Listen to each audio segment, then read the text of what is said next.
Ternyata di dalam Al-Quran yang dimaksud sholat itu adalah bagaimana hati itu selalu hidup.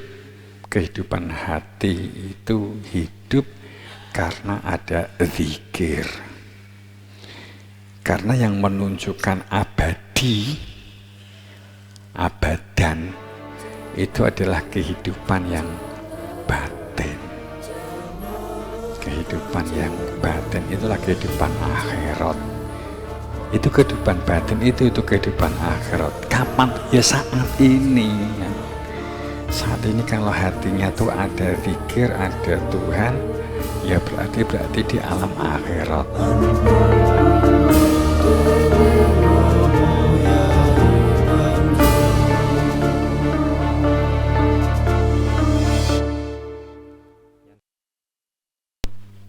Menyambung, menyatu manunggal dengan utusannya. Semoga apa yang kita jalani semuanya dalam perlindungannya, dalam ridhonya, dalam ampunannya. Mungkin perbuatannya sama, akan tetapi yang satu di dalam ridho, fadl dan rahmatnya, dan bagi mereka yang tidak ada butiran iman, fahabitot a'maluhum, amalnya sia-sia. Kita tidak ingin menjadi manusia yang hidupnya sia-sia seperti debu yang tertiup angin berserakan entah kemana, tapi kita bisa menjadi manusia-manusia yang memiliki manfaat dan faedah bagi kehidupan diri kita dan lingkungan kita. Di dalam situasi dan kondisi, setiap orang menginginkan keharmonisan, keselarasan. Setiap dari diri yang selama itu manusia normal, adanya satu keinginan sebagai wujud sebuah harapan. Karena masih memiliki harapan itulah maka manusia tidak menjadi manusia yang putus asa. Manusia yang terus bergerak untuk berada di dalam sebuah rangkuhan Tuhan.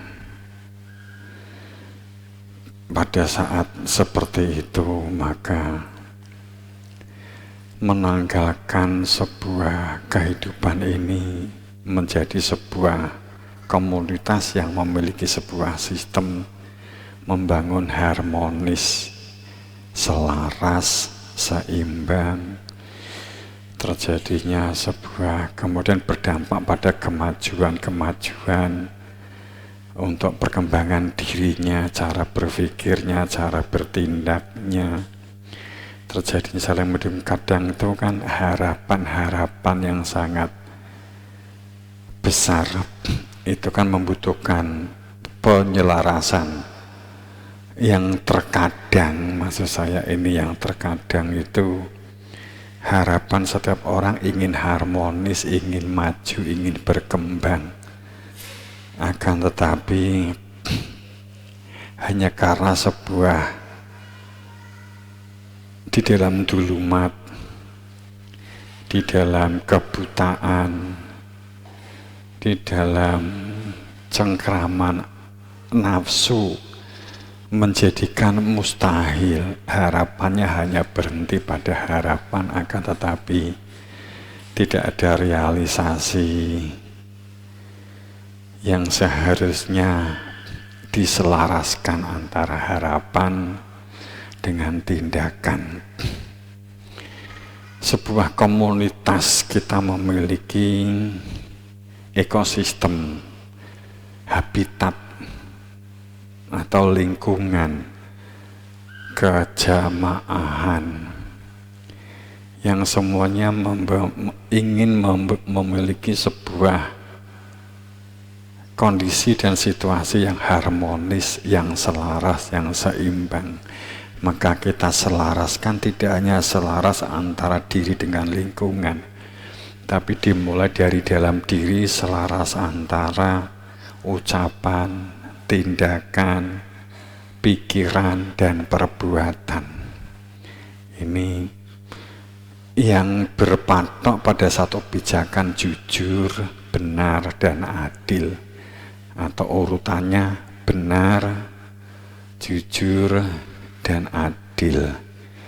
Ini kan sesuatu yang perlu diwujudkan bagi kita semua, walaupun faktanya setingkat mampu dapat kita lakukan. Tapi hal-hal yang krusial, hal-hal yang sepele, yang menjadikan sebab ketidakharmonisan ini kan yang disebut adanya sebuah iling itu juga waspodo. Ingat saat ada kalimat para leluhur, eling lan waspodo. Kalau di Quran kan bahasa guru ni Wadkur robbaka fi nafsika taduru'an wa khifatan wa dunal jahri minal qaul. Ingatlah kepada Tuhanmu itu dengan selalu hati-hati lan waspodo. Sebenarnya para leluhur yang mengungkap kalimat ingat lan waspodo itu, ingat itu dalam pengertian adanya sebuah ilmu zikir. Ingat dalam hal ini adalah ingat tentang Tuhan. Karena siapa yang ingat kepada Tuhannya, maka dia akan mengingat dirinya. Walaupun tepatnya karena siapa yang nasullah melupakan Allah, akan jadikan Allah, orang itu lupa kepada dirinya sendiri. Ini kan berarti kan sangat mendasar. Siapa yang ingat, saat orang itu ingat kepada Allah, maka Allah akan menjadikan orang itu ingat kepada dirinya, kontrol kepada dirinya. Yang hebat itu bukan mengontrol lingkungan, bukan mengontrol orang lain, bukan mengontrol karena menjadi bapak buah kemudian kepada mengontrol anak buah, bukan. Yang hebat itu pada saat seseorang itu mampu mengontrol dirinya sendiri. Orang yang mampu mengontrol kepada dirinya sendiri, maka dirinya akan terjaga dari banyak hal, penyakit dan seterusnya.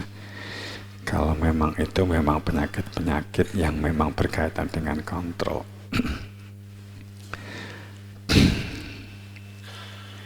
Kecarut-marutan keadaan akan tapi masih menginginkan kemajuan sebuah komunitas, itu ironi namanya. Sehingga terjadinya anggota atau satu dengan yang lain saling menuduh menjadi sebab tidak majunya komunitas itu. Kalau bangsa, katakanlah bangsa, kita ini semuanya rakyat Indonesia umpamanya begitu ya, itu kan menginginkan keharmonisan, kemajuan dalam sains dan teknologi, semuanya menginginkan itu. Saat berbicara secara komunitas menginginkan itu, tapi saat berbicara secara personil, saat berbicara individu, persaingan antar individu tidak menunjukkan keinginan yang maju itu. Tapi ini ditanya secara persen, ingin bangsa ini maju, tapi tindakan personnya itu tidak menggambarkan kemajuan. Itu kan kecarut-marutan umpamanya di kita, di Pomosda. Jika kita tidak saling mendukung, saling mensupport di antara kita, hanya sekedar membaca Al-Quran saja, hanya mung perkara mahraj yang kita pelajari itu upamanya berbeda, karena mungkin yang satu menggunakan bayati, yang satu menggunakan umi, terus yang lainnya menggunakan umuk. Tergantung dari apa yang dipelajari, upamanya dari saat belajar mulai ikroknya dulu, ada yang menggunakan ikrok, ada yang menggunakan, terus kemudian tidak kepo, yang dimajukan tuh kepo, gampang mengkoreksi hanya sekedar kesalahan temannya upamanya sing makhrajnya enggak tepat dan seterusnya. Maka jangan pernah berpikir pemusdahan ini akan menjadi maju hanya karena berbeda membaca, karena itu orang yang tidak tahu intinya, ingin harmonis, ingin selaras. Akan tetapi kritik-kritik yang dilakukan itu tidak kritik yang membangun, tapi kritik-kritiknya adalah kritik yang menjatuhkan mental. Kemudian bagi yang pengkritik itu untuk menunjukkan ego, kepintaran, hanya untuk mendapatkan validasi kepintaran. Banyak orang yang ingin mengkritik, entah siapapun yang dikritik, senang banget mengkritik, kemudian belajar, entah kuliahnya mungkin, yang dibaca mungkin, hanya sekedar supaya mampu berbicara dan mampu mengkritik melihat kelemahan orang lain. Kemudian itu diterapkan, jangan berharap menjadi maju. Karena sekali lagi yang hebat itu adalah mengontrol diri, mengendalikan diri. Yang hebat bukan mengontrol orang lain dan mengoreksi orang lain. Carut marut itu karena kita adalah manusia yang suka mengkoreksi orang lain. Kemudian yang kalah mencoba memanipulasi sistem. Siapa sing salah ini sebenarnya sih? Kalau kemudian demonstrasi, ternyata yang demo itu dibayar, bahkan sekaliber pemimpin teras tinggi itu menggunakan rekayasa, membeli ditukokke jaket, kemudian dikai sangu rong yotoan umpamane. Ya memang itu rekayasa gila. Mohon maaf kalau ini mungkin walaupun nggak disebut subjek, mungkin semuanya juga sudah tahu.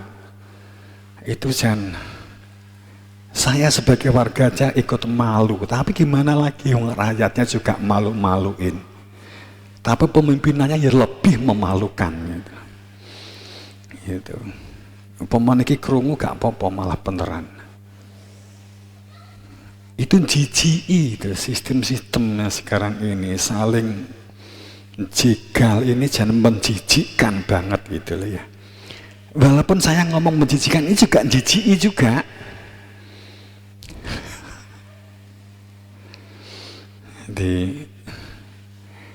Tapi inilah salah satu tanda atau sinyal peradaban baru harus tidak sekedar revolusi, apalagi evolusi harus terjadi. Gempa jam 5 pagi tadi, tapi di titik yang negara yang bersangkutan, ya enggak kemarin sih, ya tetap tadi pagi, jamnya kan jam Venezuela itu kan jam 6 sore, di sini kan jam 5 pagi. Korbannya kan 100 ribuan. Sekarang masih dalam penghitungan. Kemudian Amerika, kemudian Jepang 6,4, kemudian Venezuela kan 7,5. Itu di Caracas itu ibu kotanya Venezuela. Ya mungkin itu sinyal. Kita jangan mengatakan itu sanakkan dosa. Itu urung upamane kendaraan itu urung lewat rene gitu loh. Itu cik perjalanan menuju. Dan di Indonesia itu titik gempa itu banyak banget karena lempeng-lempeng yang retak yang sudah ditiwanci saat ini banyak banget gitu ya. Jadi kita saat seperti itu yaitu peringatan kita jangan menjadi manusia yang jijiki. Manusia sing jijiki iki nek orang lain kena bencana dan kita merasa aman terus kemudian mengoreksi sana kakean dosa kaya ora duwe dosa wae. Kan gitu. Menungso ki nek ngomong neraka, ngomong dosa, ngomong kafir, ngomong fasik, ngomong orang duwe iman, pengrusak itu adalah kamu, dia, mereka, kalian. Tapi kalau ada ungkapan surga, widodari, selamat, ya, anugerah, itu adalah aku, kami, kita. Gini apa mboten? Nek ngomong iman, diri kita. Nek ngomong selamat, ngomong bener, diri kita, diri kami, saya. Tapi nek ngomong neraka, ya, dosa, fasik, munafik, kafir, itu nduding. Padahal faktane sing telu nduding awake dhewe. Kowe kafir berarti sing rene super kafir.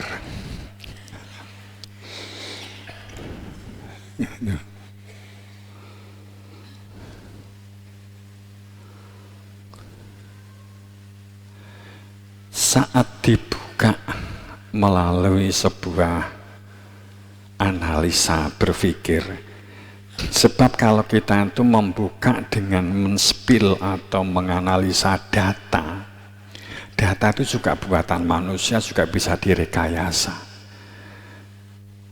Orang itu menuntut ngomong datanya dong kan gitu. Setelah data dibuka, ternyata dia korban dari data itu, maka dia mengatakan, itu kan data rekayasa. Bener apa enggak? Ya manusia begitu. Kowe ngomongi wong sing gak seneng. Kayak apapun cara baik yang kamu lakukan pasti diprasangkai. Tapi nek kowe ngomong karo wong sing mbok senengi, wis to. Tai kucing terasa coklat.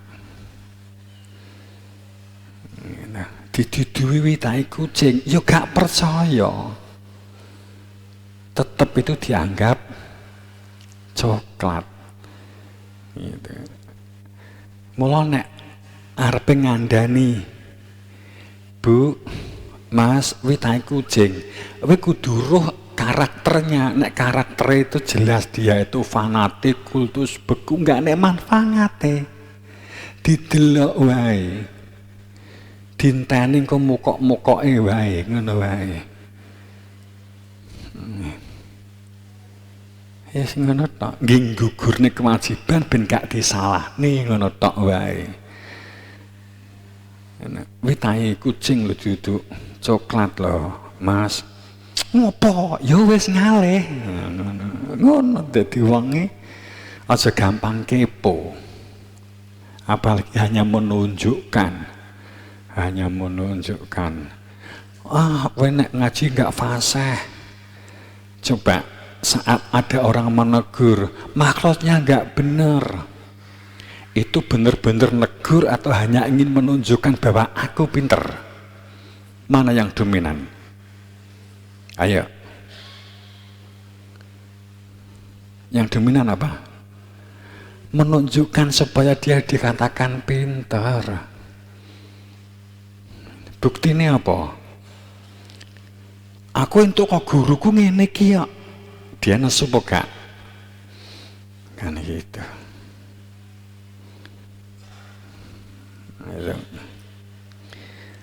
Makanya itu yang dikatakan kita memerlukan satu perilaku waspada dan hati-hati.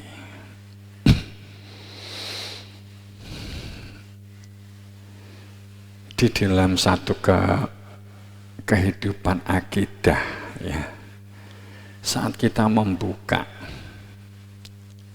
rasionalnya itu lo menerima, yudo kaget pada saat nggak logis Imam Syafi'i itu, karena tidak ada satu kalimat pernyataan, satu narasi, satu kalimat, sebuah kalimat atau sebuah tulisan bahwa dia mendirikan mazhab. Tapi orang sekarang selalu mengatakan pendiri mazhab. Imam Syafi'i nggak pernah membuat pernyataan mendirikan mazhab, nggak pernah.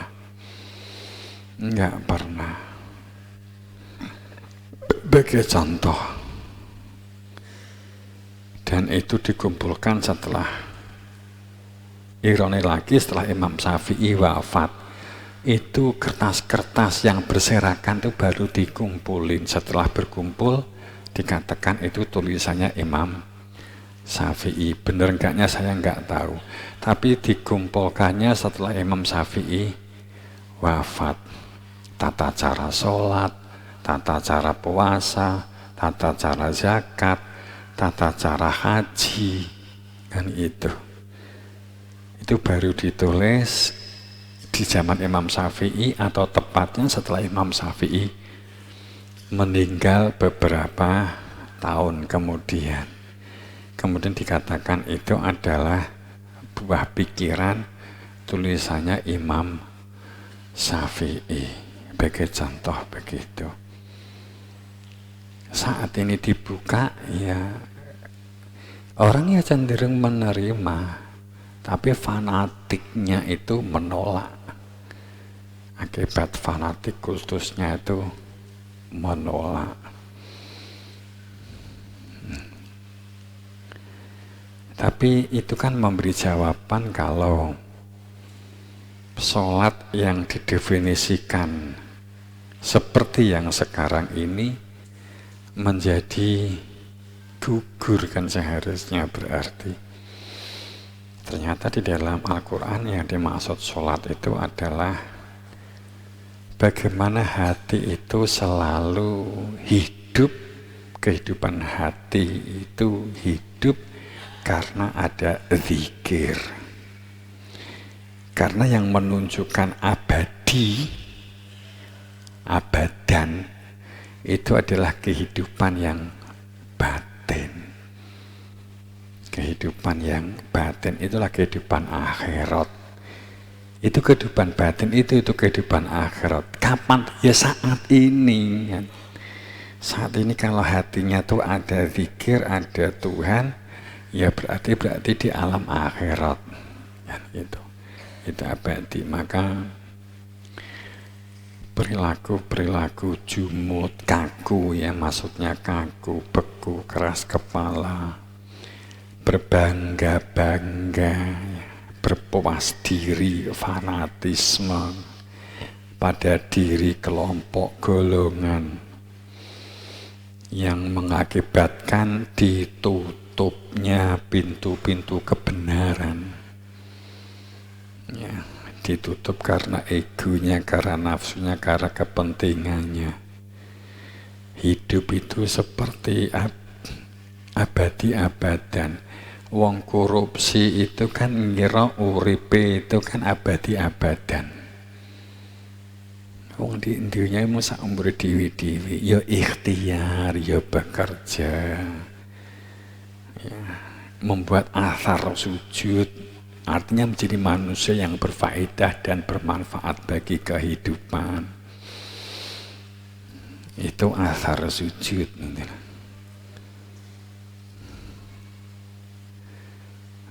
Nah itu menghilangkan kehidupan di dalam prasangka. Padahal hadis Quran jelas bahwa jangan hidup diselimuti oleh prasangka, sebab don itu tidak akan pernah menyentuh al-haq, menyentuh kebenaran sedikit pun. Kemudian terurai menjadi sebuah kalimat al-awaluddin ma'rifat. Ini pedoman kita kan itu. Pedomannya salah satu yang di awal untuk tidak menjadi manusia yang diselimuti oleh prasangka.